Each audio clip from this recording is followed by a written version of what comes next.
নমস্কার বন্ধুরা, আজকে আমি সকাল সকাল উঠে চলে এসেছি জগন্নাথ দেবের উল্টো রথ দর্শন করার জন্য। তো আমি শ্যাম আর আপনারা দেখছেন শ্যাম যে অফ ব্লগ। তো দীর্ঘ 7 দিন মাসির বাড়িতে থাকার পর আজকে আমাদের মহাপ্রভু জগন্নাথ দেব, মাতা সুভদ্রা ও প্রভু বলভদ্র ফিরে যাচ্ছেন শ্রীমন্দিরে।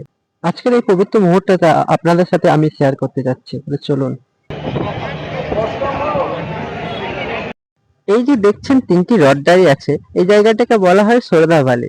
সরদা বালি কিন্তু কোনো সাধারণ বালির চর বা পথ নয়, পুরীর ভক্তদের কাছে পরম ভক্তি এবং আবেগের জায়গা। একসময় এই জায়গাতে মালিনী নামক একটি নদী প্রবাহিত হতো, যা গন্ডিচা মন্দির ও শ্রীমন্দিরকে আলাদা রাখত।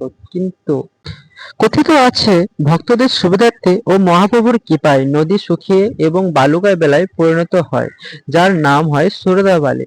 সরদাবালি দর্শন করানোর পরে আমি কিন্তু ফিরে গেছিলাম আমার রুমে। আর ফিরে এসে দেখি আমি তো অবাক একদম। সেই সকালের শান্ত পরিবেশটা এখন যেন কেমন বদলে গেছে। চারিদিকে হাজার হাজার ভক্ত ঢাল আর বয়ে আসছে দূর থেকে একটাই শব্দ শোনা যাচ্ছে, জয় জগন্নাথ ধ্বনিতে ভরে যাচ্ছে চারিপাশ। আর এই অলৌকিক পরম শান্তি পরিবেশে আপনাদেরকেও নিয়ে এসেছি, চলুন তাহলে আগিয়ে যাই।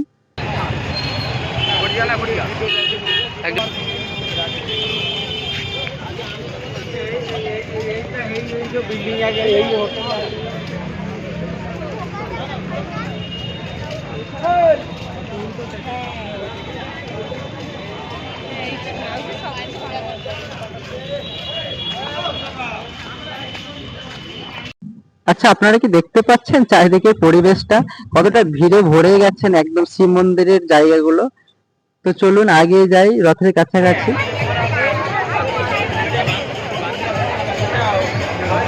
রথযাত্রার টাইমে শুধু কি ভিড় থাকে? না, ভিড় থাকে না, ভক্তরা অধীর আগ্রহে নাচে গানে মহাপ্রভুকে খুশি করে।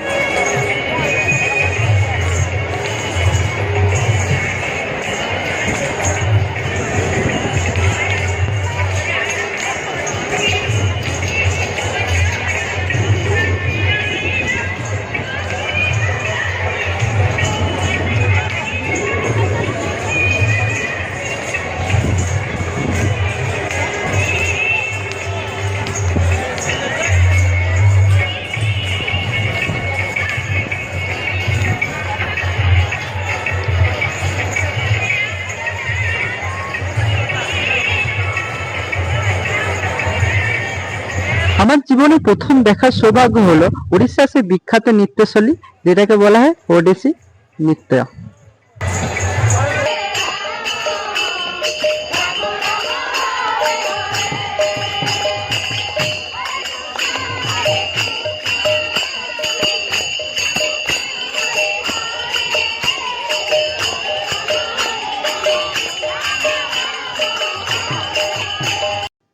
আপনারা যারা ভিড়ের ভয়ে বাড়ি থেকে বের হন না, তাদেরকে আমি একটাই কথা বলবো, বেরিয়ে আসুন বাড়ি থেকে। বাড়িতে থেকে কি করবেন? এদেরকে দেখে একটুকু শিখুন আর দেখুন মহাপ্রভুর কি লীলা।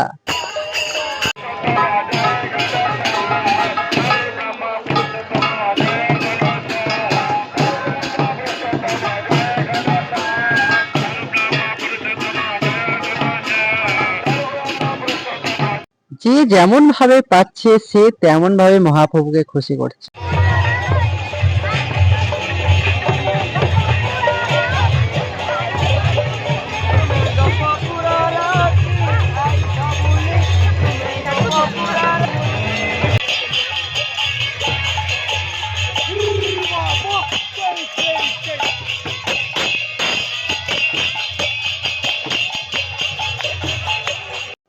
তো চলুন এবার ভিড় ঠেলে যাই রথের কাছে, আগিয়ে সঙ্গে থাকুন।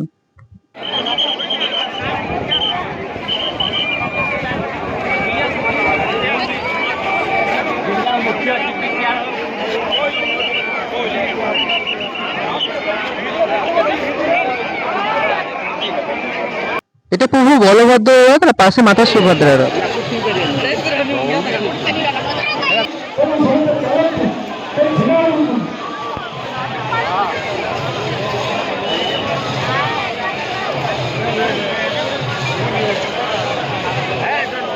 আর ওই যে দেখছেন মহাপ্রভুর জগন্নাথ দেবের রথ।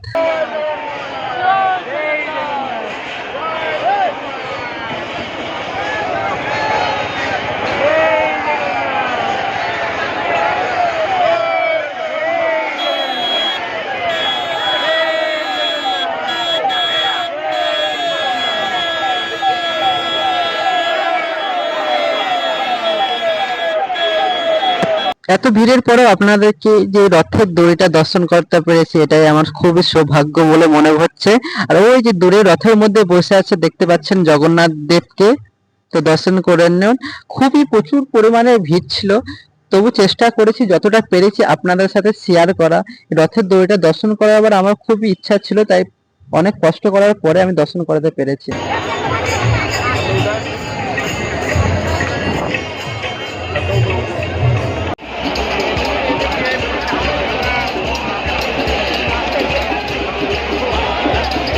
এত ভিড়ের মধ্যে মানুষ যে এত আনন্দ থাকতে পারে নিজের চোখে না দেখলে হয়তো বিশ্বাস করতে পারলাম না। আর ওই যে দেখছেন বলভদ্রদেবের রথ চলছে।